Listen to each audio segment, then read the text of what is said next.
Welcome everybody to the stream. My name is Jose. I am a Golden in Kendo, and today we're going to talk about Kendo. If you have any questions, send them my way and I'll do my best answering them. The plan for today, I'm going to share a couple of Ippon videos so we can analyze different techniques. And also I have a video that I picked up from a demonstration that I did, I think it was last week. So maybe we can break down a little bit of that video today, and I hope you enjoy that. Please let me know how the volume is with the music, with everything. Sometimes I don't think I can hear my monitor correctly, so sometimes, it throws me off. Anyways, the first video that I'm going to be sharing today, it's for Do Ippons, and of course we're going to see some Kaeshi Do, I think some Gyaku Do as well, but Nuki Do. So I kind of want to break down a little bit of the differences on performing, especially Kaeshi Do and Nuki Do, and maybe share some tips that can help you improve your execution of Do. And again, if you have any questions about anything else, let me know. Let me know how your Kendo week is going, how your training been doing, how you getting good practices lately. Here, I'm in Japan right now, so I've been able to find a lot of good practices and practice with a lot of different people. And this is one of the things that I think it's the biggest benefit of practicing in Japan. Is not only about having people of high level, right, but also being able to have more people accessible where I can exchange ideas and try new things. So this is one of the best advantages that if you come to Japan, you should try to take advantage of, because you can practice maybe one concept. Maybe you can practice one concept with different people and see the behavioral patterns. Let's just say that, like behavioral patterns of people, so you can improve your Kendo vocabulary. I guess I don't know if that's too far out to say like that, but anyways, my thoughts. Okay, I'm gonna start it. I don't know what happened with this screen. Oh, okay, sorry. Let me just fix the screen because I feel it's a little bit too small now. For some reason, this thing changes when I change the screen from one monitor to the other. It's kind of crazy. Okay, what I like to do here is I like to share the video in the chat. So if you would like to go watch it on your own, I will put it on the... Wait, give me a second. I will put it on the chat. Just let me get it real quick. Okay. There we go. So if you would like to watch this video on your own, feel free to do so. This is from Let's Kendo. And again, I don't know why he or the team haven't posted more Ippon compilations lately, because I think they were cool. So yeah. Okay, so this is going to be specifically Do Ippons. Let's watch some of them and break them down a little bit.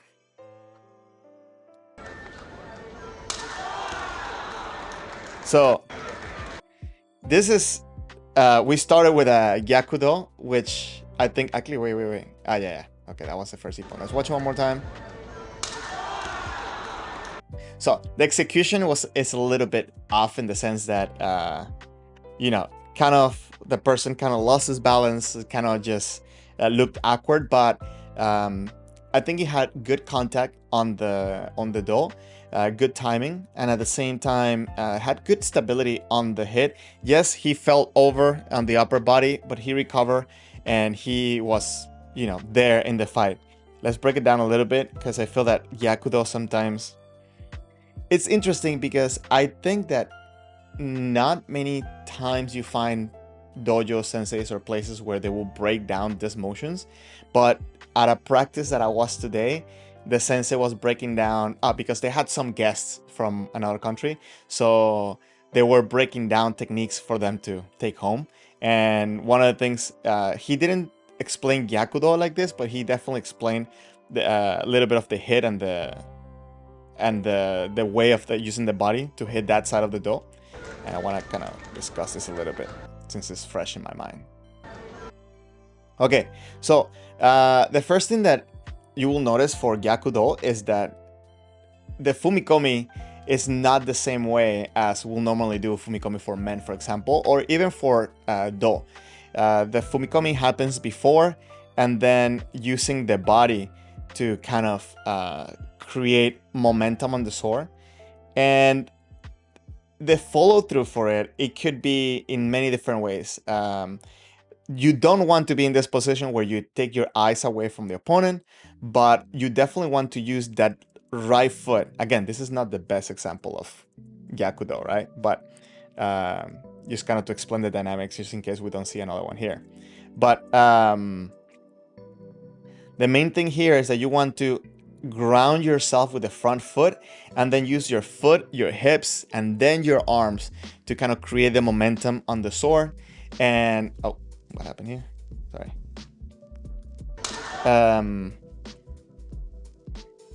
And this way you create power.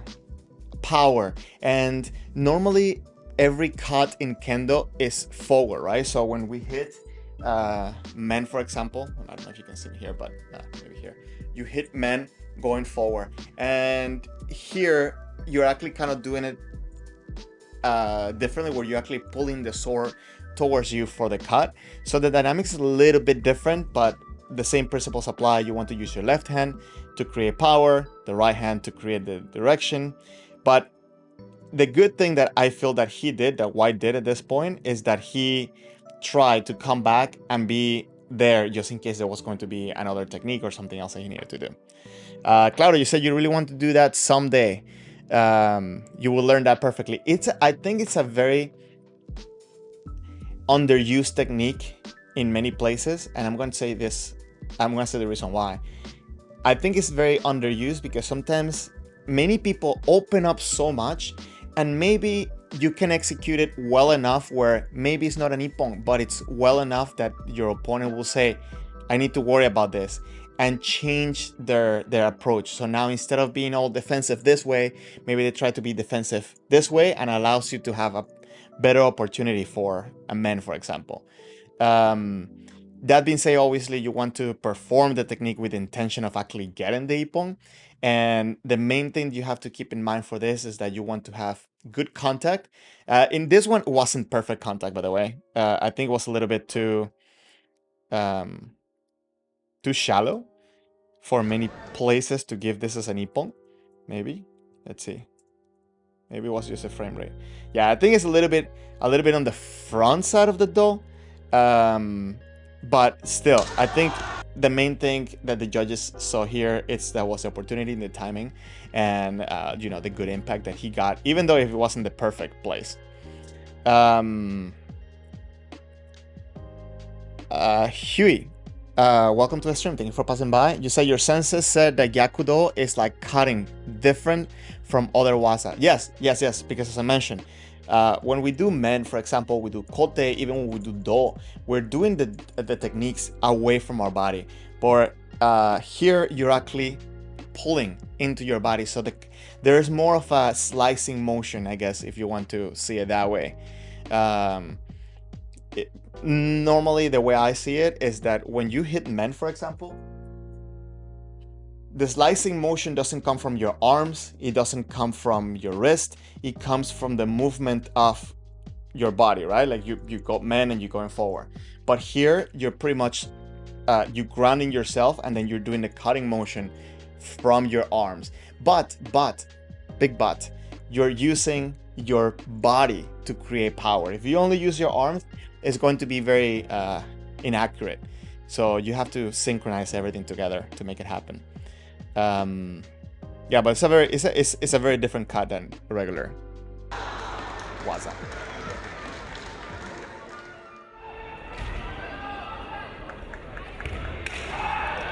Oh, it's another one. Okay. Oh, and another thing is that for Gyakudo, it's very interesting because, again, you can use this with a lot of opponents that are what's it called? Oh, let me just turn up the volume a little bit. That are being very defensive. So if your opponent is raising the hands a lot, you can take this and use it against them, right? A lot of times, especially because people don't practice this enough, they don't expect it. But even if they do practice it a lot of times, because they don't receive it as often, it's not used that much, people, get caught by surprise a lot. So it's definitely a very I think a very underused technique. And if you're watching this one, you see, like, he grounds his right foot, and from there he uses the arms and the legs and the body to create momentum on the sword. So Gyakudo is a very good technique, I think. Watch one more time.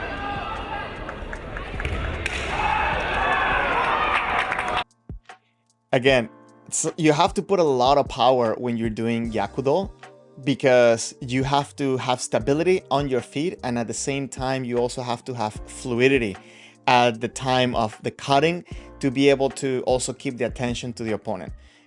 What you don't want to do when you're doing Gyakudo, it's cut and then turn away.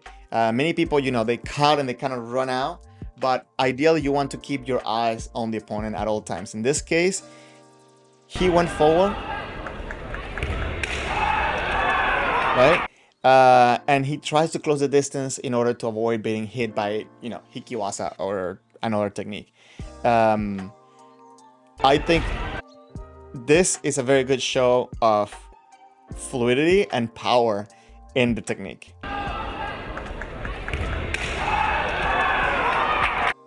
Gyakudo is a technique that can catch many people by surprise, especially when they're in the habit of, oh, that person's coming for men, I need to cover. So keep this technique in mind if you want to be able to kind of make your opponent approach you differently. If you want your opponent to change their mentality, you may have to attack them in different places. And this is, I think, one of the ways to do so. Very good technique to have in your repertoire. Hui, you're saying so powerful. Yeah, this guy, he's definitely, I don't know, I couldn't read his name.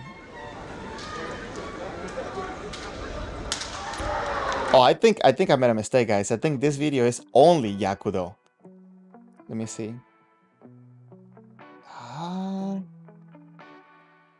I don't know if we're going to see regular Do from this video, but it's still interesting. Okay. Sorry, guys. I was looking for... Okay. So, this is, I think, a good example also of a good Gyakudo, but this is something that it's often done by people doing Gyakudo, right? That after they hit, they turn away.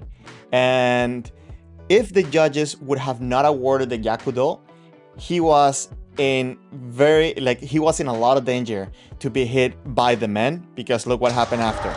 See, right after, when you have a good player, that person is going to be so focused in getting the technique that when they see the opportunity, they'll throw the body in there, they will throw the technique. So you have to be mindful that you run a big risk. You run a big risk if you're going to go backwards, especially looking away from your opponent, because your opponent may catch you on the way out as you miss the Gyakudo.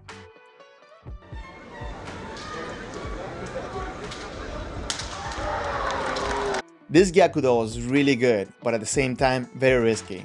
Because if he would have missed that, I think the judges would have given the point to Red. I don't know. Let me know what you think.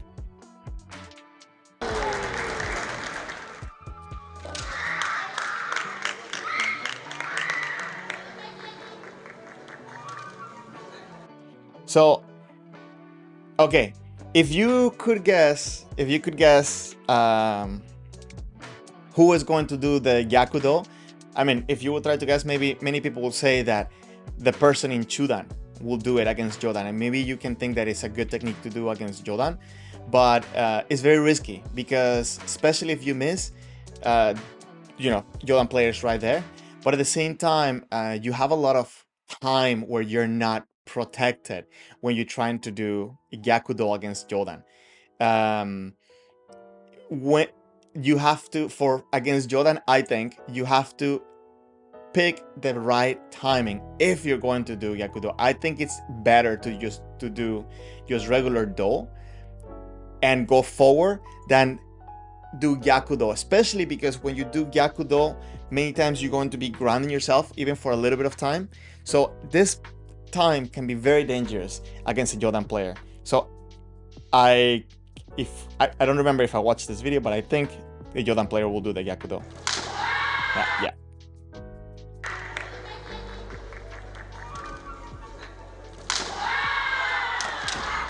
And for Gyakudo, you can go right or left, and you can go back as well, right?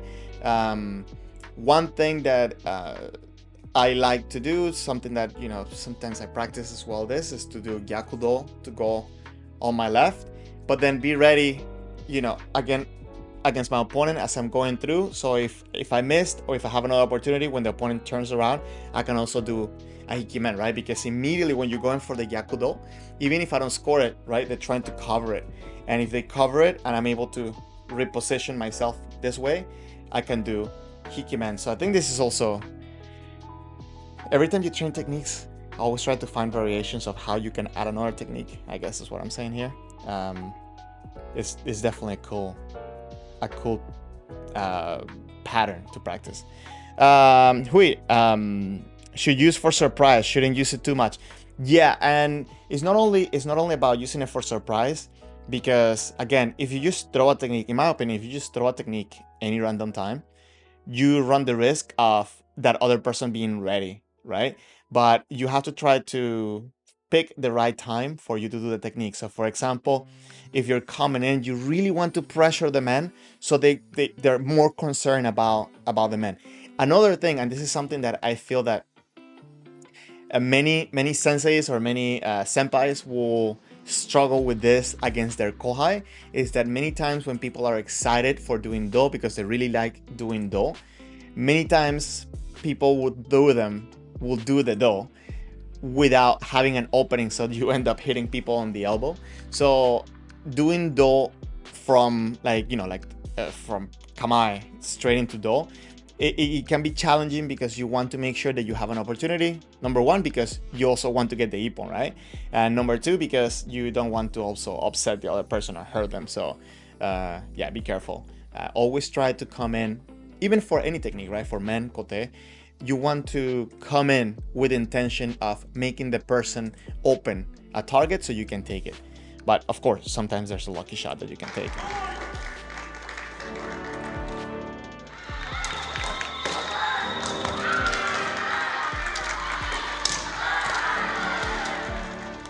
Okay, so this one was just regular do, right? But it was a hikido, and hikido can be challenging.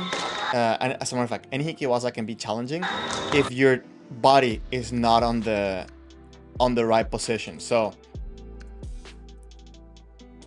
if you watch, he closes the distance. White closes the distance, and from here, as they're engaged in Subaseri,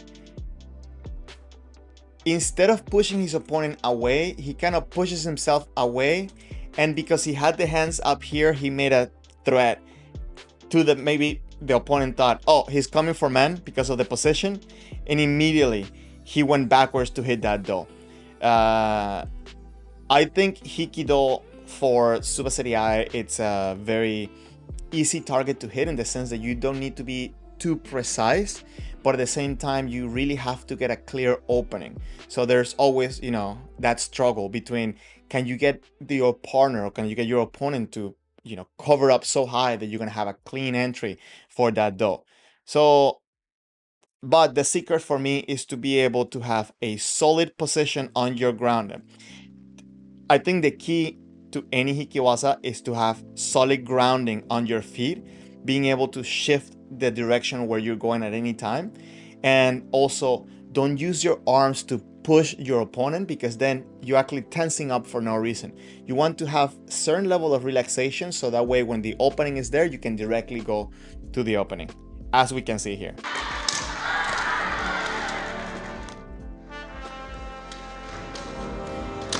Shen, welcome to the stream. Thank you for passing by. Guys, if you haven't, take a second, please hit the like button. It really helps the stream to push out to more people out there. Okay, now we enter some of that Kaeshido territory.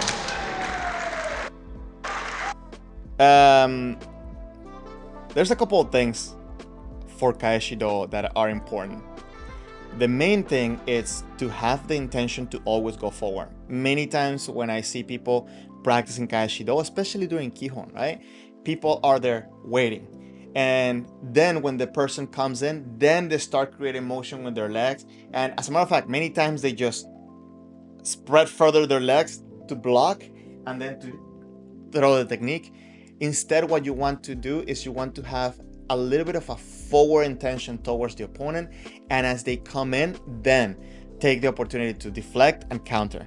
As a matter of fact, the video that I recorded that I have from the exhibition that I was part of last week, it has a great example of a Kaishido. I didn't do it, the sensei did it, but it was I think something very interesting to watch. So just give me a minute, we'll get there. But another thing that I feel,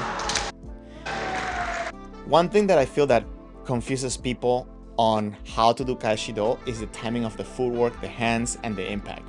So normally we're taught that for a technique you have to do fumikomi as the impact happens. But for Kaishido, that timing is or can be a little bit different. And normally what ends up happening is that the fumikomi, or the time where your right foot is on the ground, is going to be at the time of the deflection.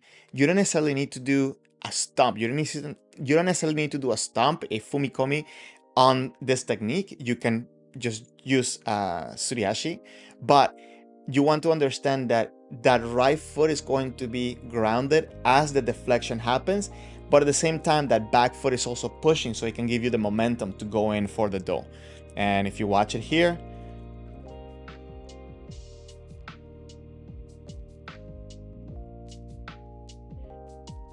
you see here he's actually moving forward the right foot.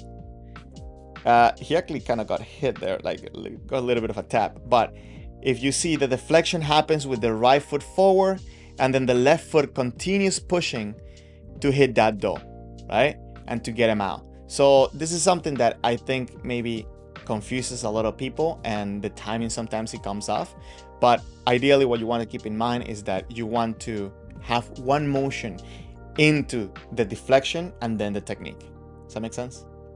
Guys, by the way, so normally I do my stream on Saturdays, but I'm trying to do 2 practices on Saturday and then Sunday morning practice, and I think the stream will be pretty late for me, so maybe I'm going to be changing the day, maybe moving into Sunday. So let me know how this time works for you.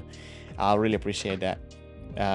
We'll see how many people we have here, and if you haven't, please again hit that like button. Really helps the stream, helps the channel grow.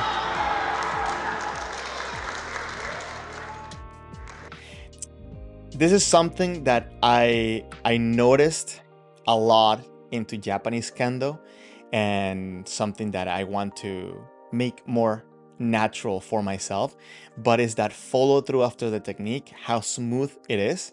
And if you watch after the do, if you watch Red right now, right, he does a very smooth turn and a very smooth continuation with the footwork. And the key to this, in my observation, my humble opinion, let me go back a little bit further, is small but continuous footsteps. If you watch, see he hits a do. Then after he does this turn, you see he shifts on his left foot and then immediately starts doing small steps backwards, right? To push him, to keep him stable and fluid. So it kind of looks like he's sliding out actually, right? Another Kaishido.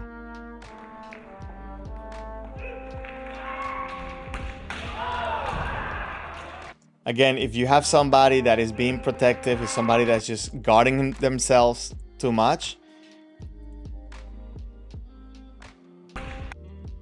Gyakudo is a good technique.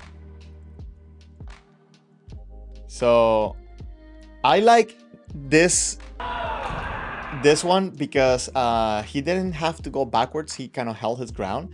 And granted, the momentum that he had kind of worked for him in this case, but at the same time he also was aware of where his opponent was. So I like how he did this one.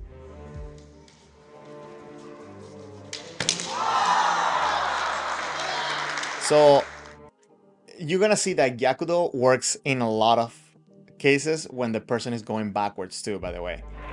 When they're being very defensive, or I said this many times already, but you know, especially when they start going backwards and they have this mentality of like, maybe they're holding a point, maybe they're just scared of coming in. The first thing they do is they want to try to cover the men, and they tend to open that door. This was interesting.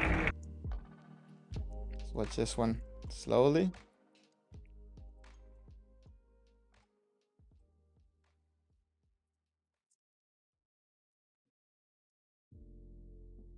So this one was cool because he does it on the way backwards. And another thing that you want to keep in mind when you're doing Kaeshido is that you want to have that swing of the sword be one motion, right? So if you watch, he does the upward swing and the down swing as if he's doing Suburi, right? Like not one, then two. So it's one. So if you do this, the motion for the Kaeshi tends to be a little bit smoother in the sense of it's not so many sharp angles. Let's just, I don't know if that's a good description, but it's not a sharp turn, but instead it's just kind of like, you know, one smooth turn. So yeah, that's my thoughts, my idea. And also avoids having that feeling of I'm going to be blocking. Shen Yusen, can we hit the left kote when a player's blocked with a 3-point block technique? It's very hard. You could because it's above the mune. So kotes, both kotes become fair game when there's above the mune. But what ends up happening with, you're referring to this block, right? When they're coming in like this, when they're like this, this angle is very hard. So it works if you can get this angle right here, be my guest and get it. But I think it tends to be a little bit uncomfortable. It tends to be a little bit hard, and you can get tangled with their sword, and then they can get on top of you, right? But it works mostly when they bring in this block and then the tip, it's a little bit sideways this way, right? Because now the coat is more exposed. You can come in directly out from this way, rather than where they have here, you have to go under the sword and come back up. Does that make sense? Oh, sorry.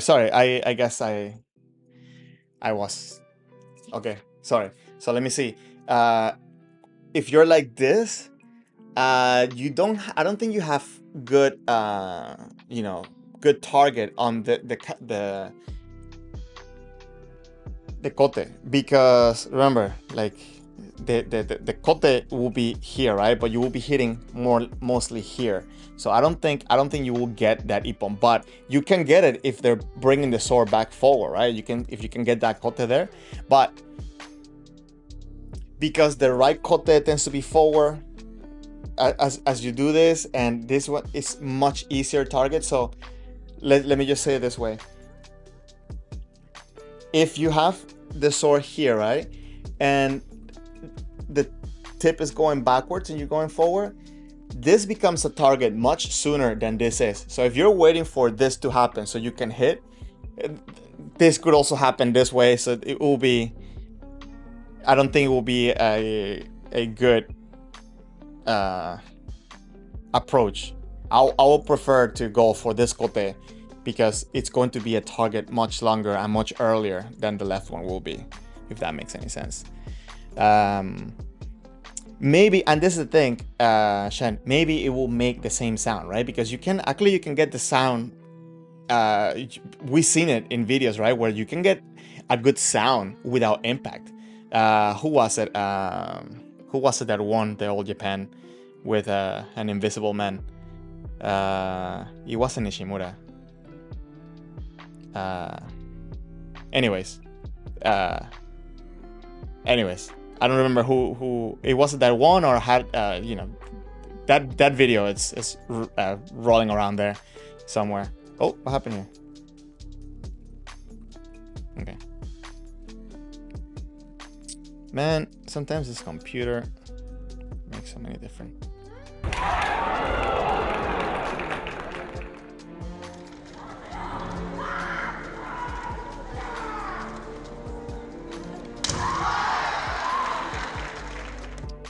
This one, this one was tough. And when you're doing hikiwasa, as I mentioned before, when you're doing hikiwasa, you want to avoid having extra tension in your body, and you want to try to understand how to be grounded, but at the same time flexible. And you, as you're in Subasirai preparing for hikiwasa, you want to be able to change directions quickly. So you have to have good footwork, you have to have good stability, and at the same time, you cannot be tense. If you're tensing your muscles, you're gonna have to relax them before you can move to your target. So I think this is a good example on how having a relaxed kamae can take you into getting a good ippon.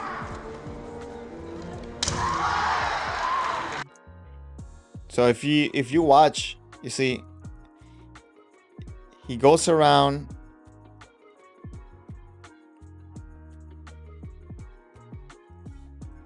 Okay, sorry. Okay, his opponent is going around, but he's trying to stay calm. He's not tensing up. Once he's in a position where his opponent kind of stopped this dancing around him.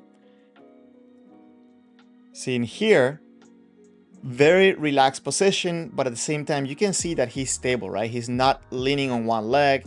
He's setting himself up to move. And when he does it, look, he goes up. He goes up and very quickly goes into that do. This is a very good execution, I think.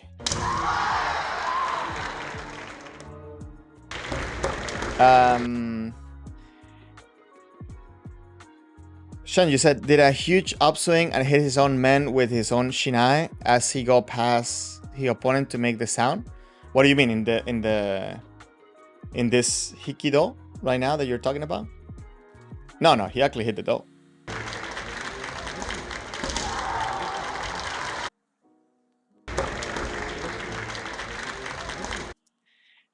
I cannot say it enough, guys. Like watch White, how he is moving forward and he's going to deflect the technique from red. So he is approaching the opponent, and when the opponent comes in, does the deflection. He's not waiting for the opponent to come to then make the decision to move. It's almost like he's coming in, he's going to attack. It's almost like he's coming in and he's going to attack regardless.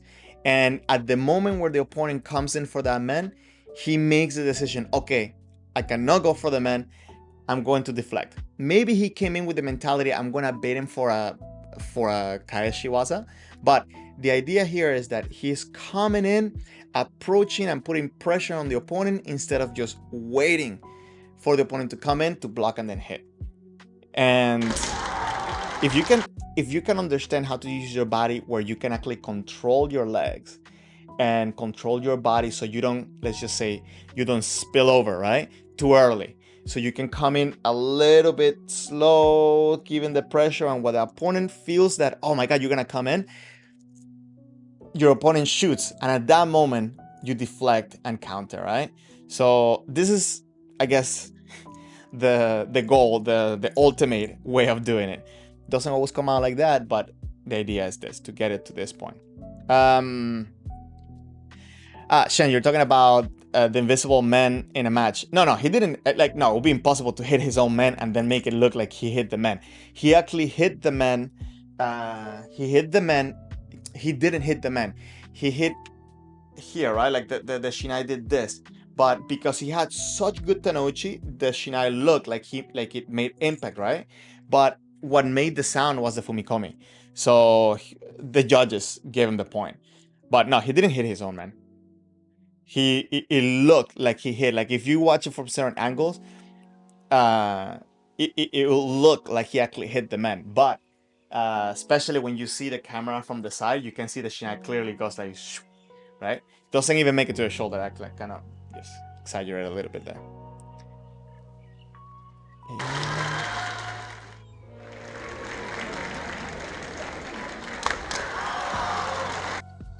If you watch,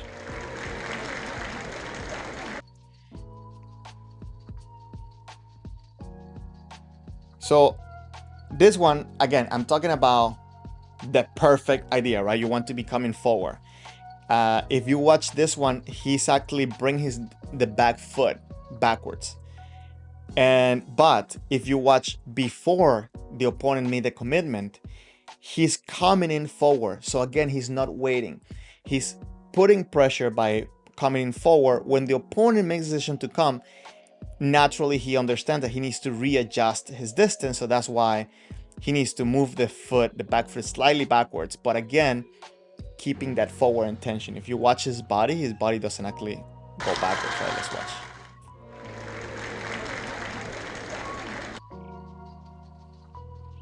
So if you watch his body, okay, because he's moving the back leg, obviously there's a little bit of a motion, but what I'm saying, the intention stays on the opponent. He's not running away. Hope that makes sense.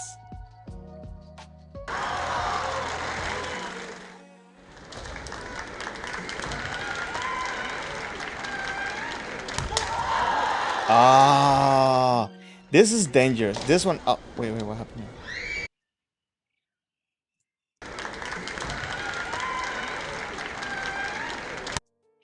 So, in this one, luckily he was able to deflect it, right? But again, look, he's going in forward, deflects, counters. I think you're gonna see this happening in most of the high level executions of Kaishido.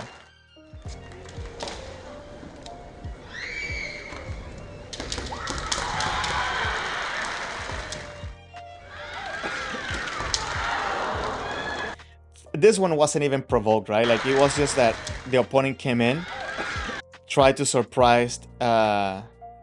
get a surprise man, and then I think this was just purely reaction. But it's important to note that he had forward intention. He's trying to come in, right? Like he's not going backwards.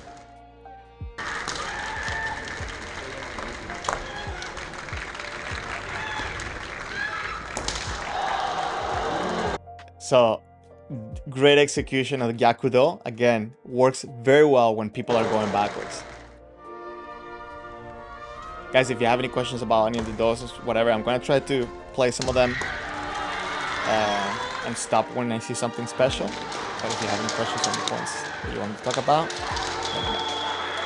By the way, I don't know if you guys are hearing any music or my voice is, please let me know how the volume is with everything.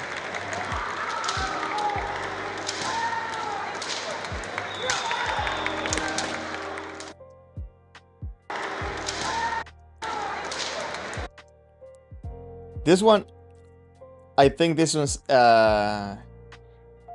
what I normally see most cases on my Kaeshidos and many people's Kaeshido is that, you know, in this one, he is readjusting the foot, right? And this is okay. This is fine, right?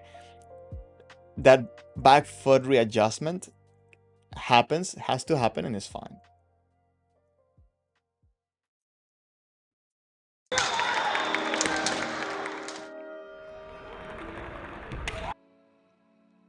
Okay.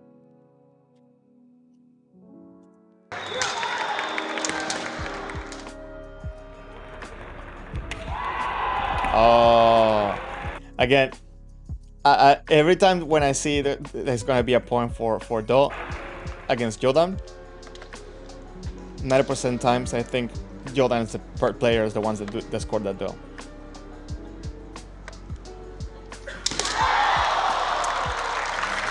Great exchange.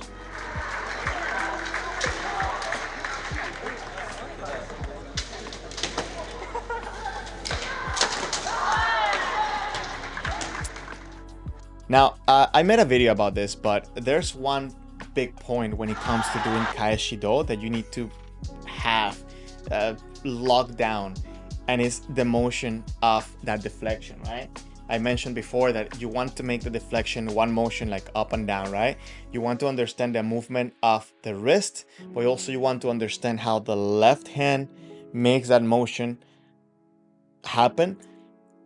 And I didn't mention this in that video, and something I kind of don't like to mention too much because I don't want people to focus so much on this, but there's another variable in this equation, and it's the use of the right hand. As you're coming around, you have to have a firm grip on the sword and have good power on your wrist.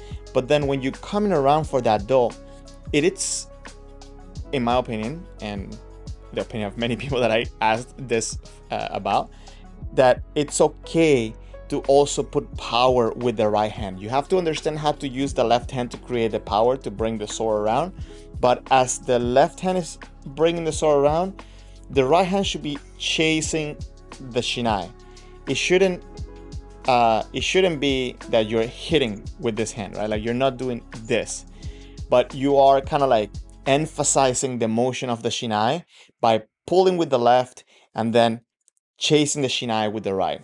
I don't like to say the word pushing into it because I don't want people to kind of like pushing like this, but you want to emphasize, I guess it's a good way to say it, right? Emphasize the motion of the shinai as it's going in any direction. So actually today I fought somebody that he had very good control on the way that he moved the sword, and his control was so good that even during Kamae, his center was very powerful. And I don't feel that he was pushing around the sword, but instead he kind of was emphasizing the direction where his sword was going to be. So I asked him after, how does he do it, or what does he do? What does he do? There you go.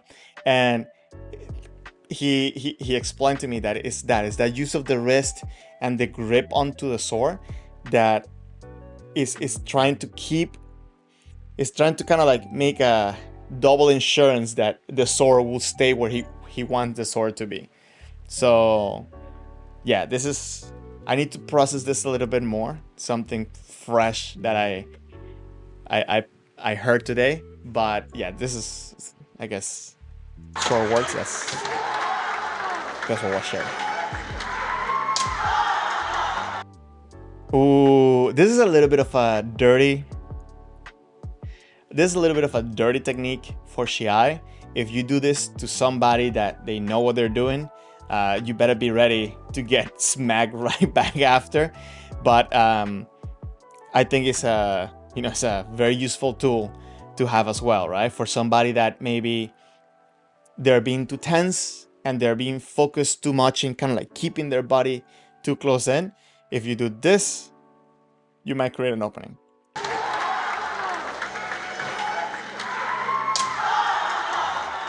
So it's a little bit of a dirty technique, but in a lot of cases it works. Be respectful.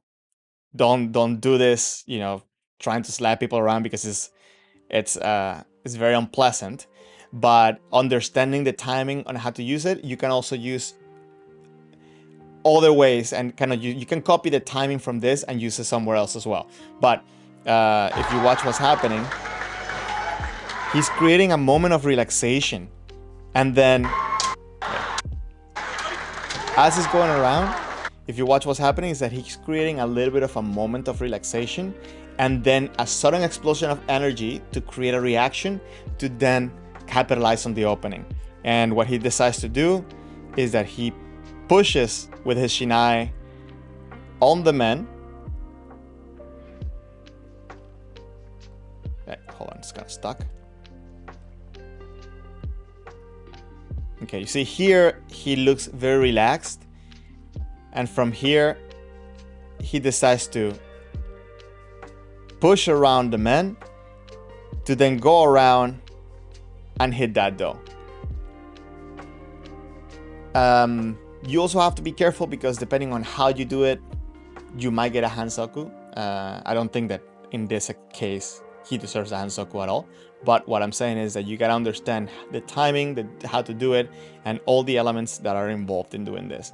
It's a very, it could be a very dirty technique, but again, at the same time, it could be very useful in a pinch, in a moment where your opponent is really trying to maybe keep the Subaseri or just being too tense and just not having any openings. You will be able to shift the rhythm and maybe get an opening.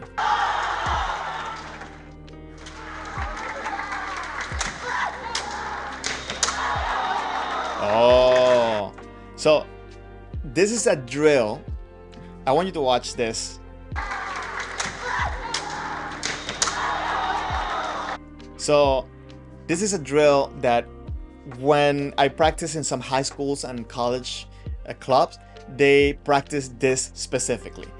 Somebody does Subaseri and Hikiwaza and then goes away, and then the other person chases, and then they do an exchange of technique. In this case, the person that received the Hikiwaza does a Kaeshido. You can have different variation, but a good drill to practice a good drill to practice at your dojo, to understand how to keep the intention on the opponent and to always be ready to not give up after one technique, are drills like this one, where again the person does Hikiwaza, the person goes away, the partner comes in, and then there's an exchange of another technique there. Very good drill, I think, and as you can see, very effective in competition as well.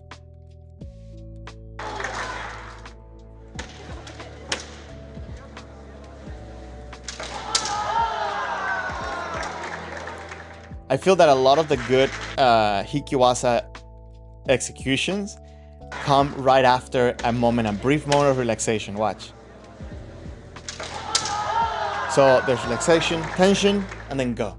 And it's interesting saying it like this because I treat a lot of the times Subaseri the same as if I would be in Kamae from Toma or Isokuito, right? Where I want to kind of play with the timing, with the motion, and with the speed of how I approach my opponent to kind of create a reaction. And you can use the same timing that we're seeing here into your approach from Toma or Chudan, right? From Toma or Isokuito, where you want to kind of show a little bit of relaxation, then shift the speed, then change the speed again. Many different ways you can approach your opponent in order to do this.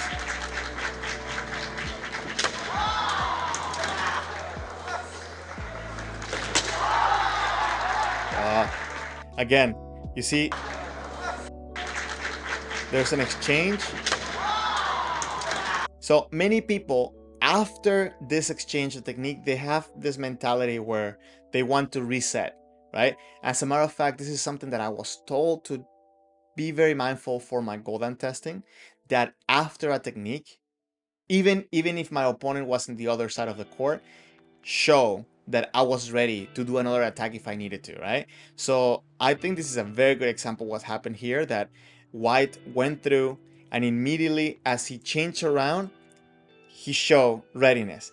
He saw that he could readjust himself, so he moves around a little bit to maybe create a little bit of more space between the opponent, and then from this moment, immediately, very quick, re-engage. Of course, he's in the corner, so he needs to be very quick because he doesn't want to be pushed backwards more.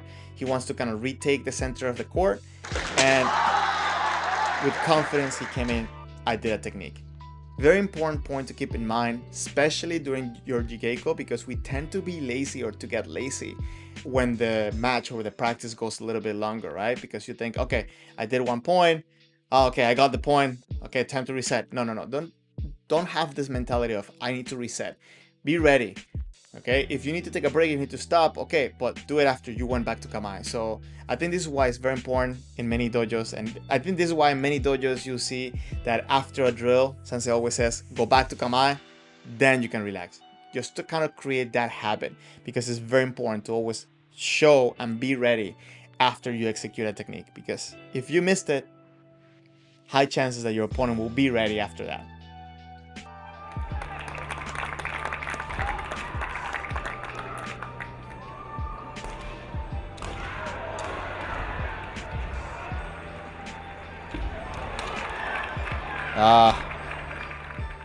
Great timing.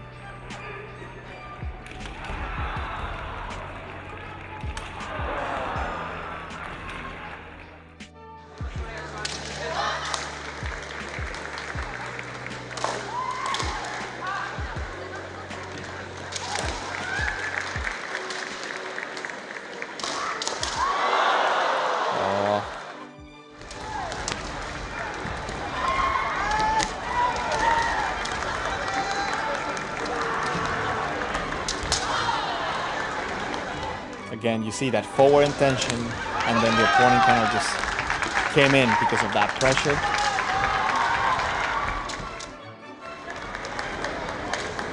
Great opportunity again when you have a defensive player.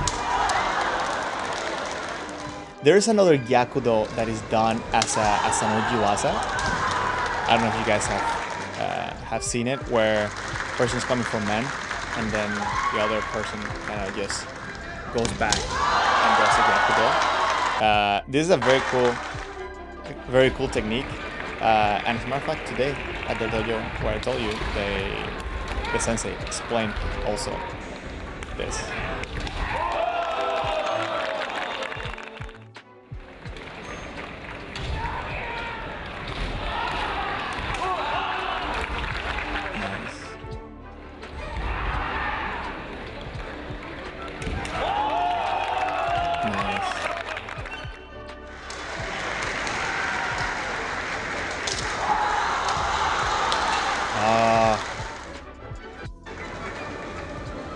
Sorry.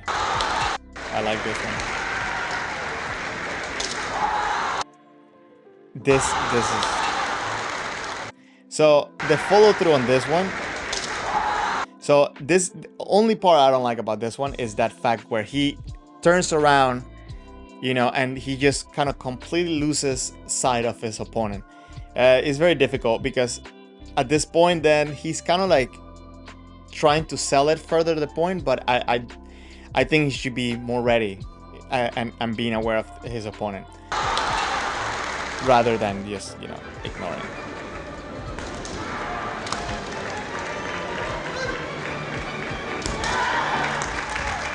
Okay, so what I'm going to do, guys, is that let's watch this last Kayashido, and then I want to show you the part from that other video that I mentioned about Kayashido.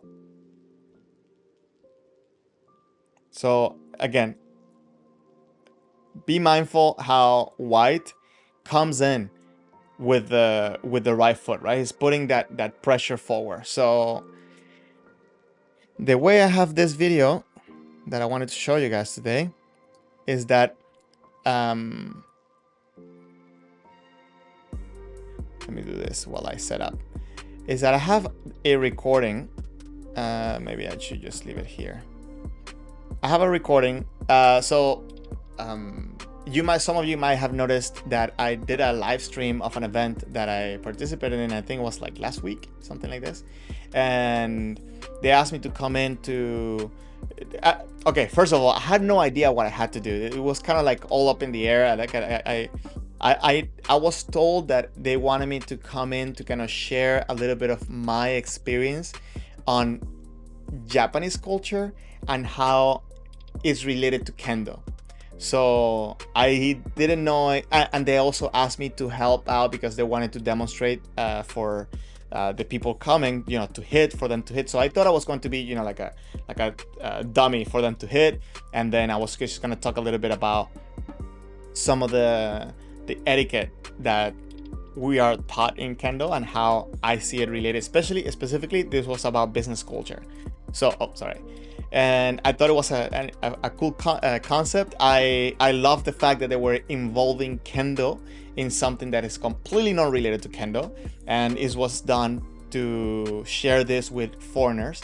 So this was, I think it's like a foreign business school or something like this. So cool concept. I enjoyed that experience. That being said, I was asked to do a 1 minute demonstration keiko with the sensei, and I was very nervous. I don't know why. I think, more nervous about doing this presentation more than when I took it any Shinsa before, or any Shiai. I don't know for what reason. As a matter of fact, well, there was a Hachidan sensei too watching the presentation, so for some reason too, I kept thinking about that. I kept thinking about maybe Matenogu is wrong, maybe everything. So everything came to my head, and I was very nervous to do this. I share this because I also want you to understand how I approached this this fight. The number one thing I want to do right now with my kendo is understand how my movement affects my partner. And the number one goal, or the number one tool that I'm using for doing this, is men. So many times in many fights, in the past 3 or 4 months, I think 90% of everything I do is just come in and attack men. So this kind of puts me in a little bit of a, I'm not gonna say disadvantage, but it kind of, restricts me in certain ways, because I'm focusing in one thing and one thing only, and it's how to move my body to come in forward. In this presentation, I was trying to, number one, make it good. For a presentation. I never done keiko with this sensei, so I didn't know what to expect. I didn't know how he wanted me to approach him, so I approached him with this mentality. I want to come in and I want to get an honest man, and it was a fun experience. And I should have approached this, I think, as a Shinza, but anyways, let me just share this point right here. So what I did here, I got a recording that somebody took from the event, and I also got the camera from, oh, you guys cannot see it, so let me, sorry. Okay, so let me make sure that you guys can see it. I might not be able to see, I'll do this. I'll put my chat here. Guys, if you haven't, please hit that like button. Will make a big difference here. Okay, let me just make sure I can see the chat. Okay. So, I don't know why it looks like this, guys. It doesn't look like this in my screen. I see like it looks kind of cloudy for you, but okay. So what I have here is that I synced up the recording from the stream that I did and the video that the person took, and there's something very interesting that happens here for the first technique. So, okay, I talked enough. Let me go with this. So if you watch, okay, the first thing I do, I come out of the Sonkyo, and I'm trying to figure out the distance and figure out, how to approach my opponent, right? Oh, sorry. Okay. So I'm not rushing in. I'm trying to close the distance slowly and try to use my body to kind of create that tension that I want my opponent to have. Of course, he knows what I'm doing, so he's not getting tensed up. But look what happens here. So he closes the distance a little bit on me, and I decide to kind of put a little bit of pressure by sliding my right leg forward and to kind of try to get a reaction. And I see that he does react from it. So now I'm trying to hold myself slightly to get that opportunity, because at this moment my back leg is ready, right? So I feel completely confident that I can explode, because I feel that I have momentum, even though I'm stopped. I don't know if that makes sense, but I feel like I'm about to just tip over, right? My back leg is ready. So when I see that he gives me that forward momentum, I said, okay, it's my time to go in. I ended up shooting myself a little bit too far, but he managed to readjust after me, right? So if we're, let me try to be all of us on the same page, but I tried to put pressure slightly and allow him to kind of make the mistake of coming in when I want him to come in. and he kind of does, right? But at the same time, he's also doing the same thing to me, where he's sliding in slowly and with control. And unfortunately for me, he had more of that control, where he shifted his weight and then changed his technique into a kaeshido. So he actually doesn't do the kaeshido motion until pretty much at this position. At this position, he knows I'm committed, right? Like my body, if you watch, my right leg, it's already off the ground. So at this point, I'm coming in regardless. Now, what I found crazy, what I found cool, not crazy, and let me switch up the video, okay? Okay, so this is the view. Sorry guys, let me, okay, so let me just try to make it.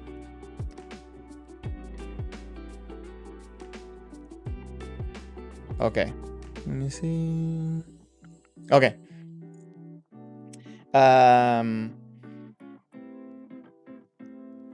So Shen, I will look that in a second. I think he was aiming for that kaeshido earlier, yes, right? Like, but he made me feel that he was coming in. This is the point. Maybe I wasn't clear enough, right?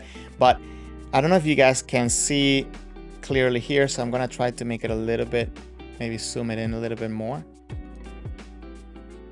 I'm using my video editor here, guys, so this is going to be a little bit rough here. So let me just make sure that.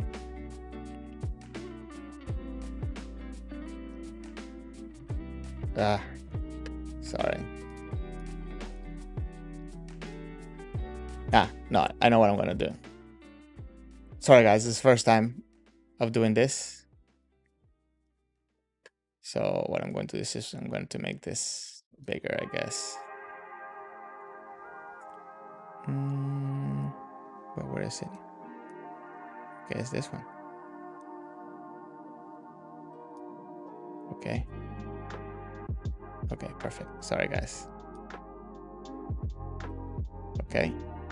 And I'm going to show you guys.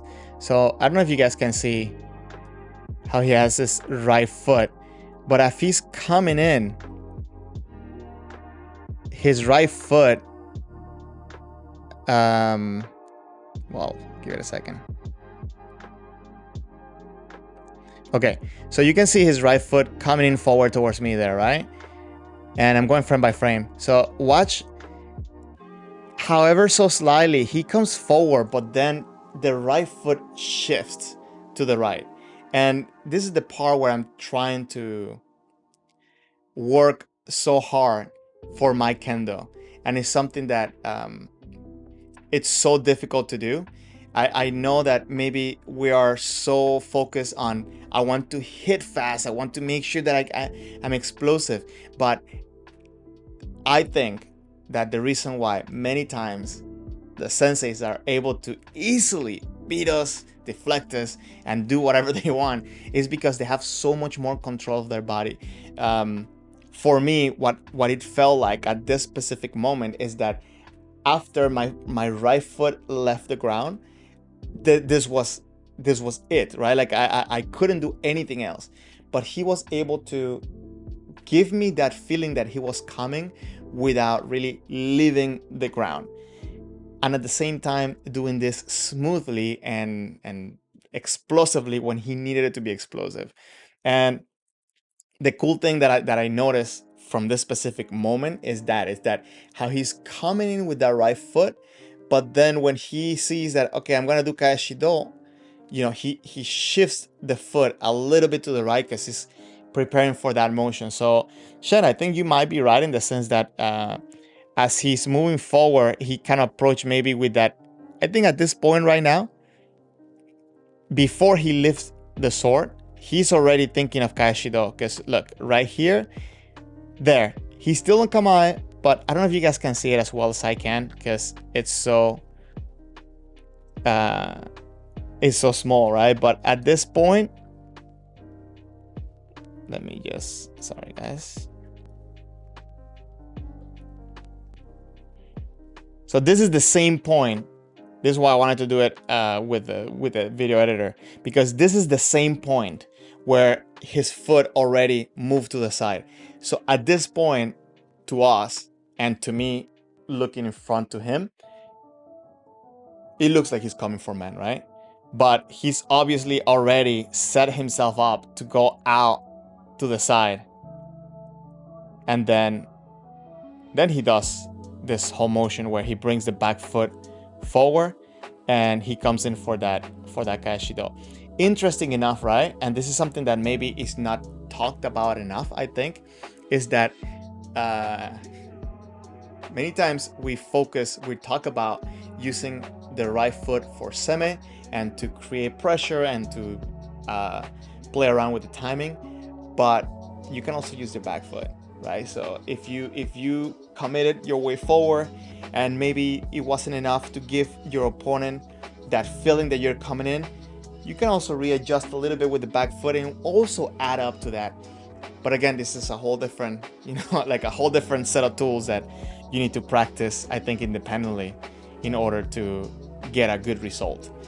That being said, guys, I think this was a very interesting point to kind of steal, right, or try to process. And as I mentioned, I think in my last stream that I did maybe about 2 weeks ago, is that I want to share with you guys some of the thoughts and some of the ideas that are being introduced to me, and maybe we can discuss them. We can try to steal from this.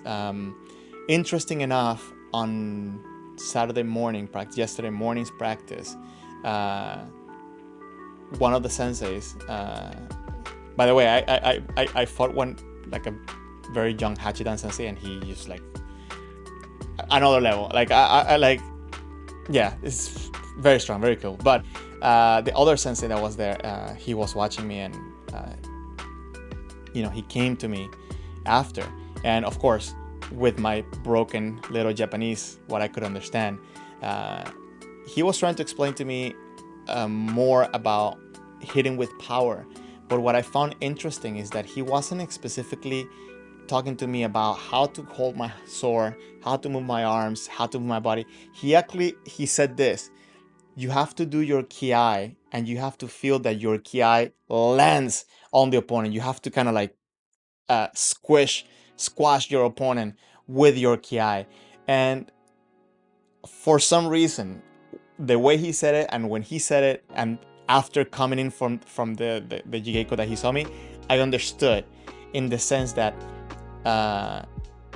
and he also mentioned that you see sometimes people when they do kiai from up here, right, the hit comes in like this, right, like it's high, so it doesn't kind of like land on the opponent. But the way that he described this, that you want to try to, with your kiai, just like overwhelm your opponent and land all together and have this feeling of squishing the other person, which I found very interesting, because again, we're talking about technique, but we're talking about technique in a feelings type of way, and I found this very interesting. I just wanted to share that. I thought it was interesting, so hope you guys enjoy these things.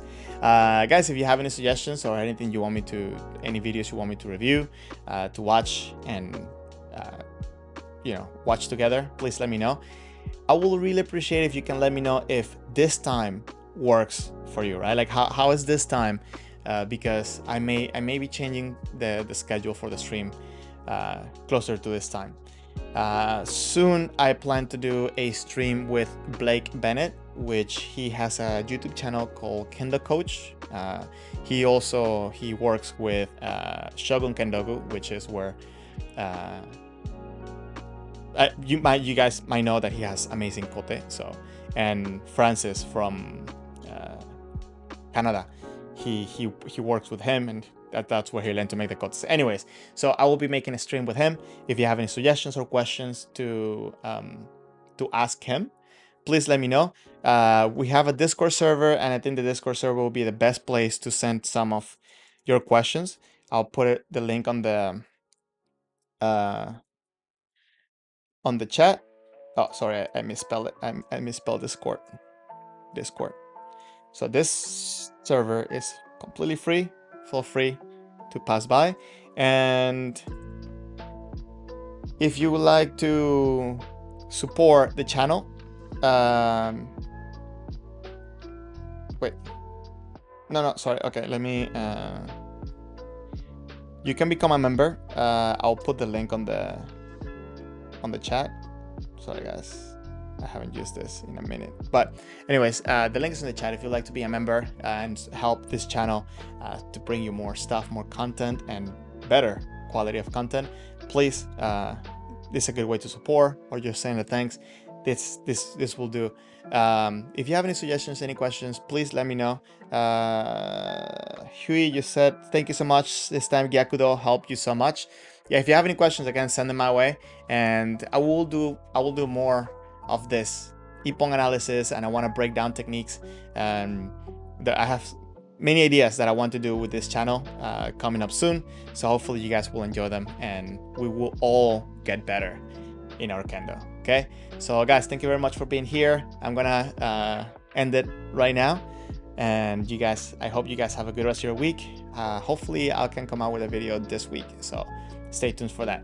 Thank you very much, guys. Have a good rest of your week, a good rest of your weekend, and enjoy your upcoming week with some good kendo. Take care. Bye bye.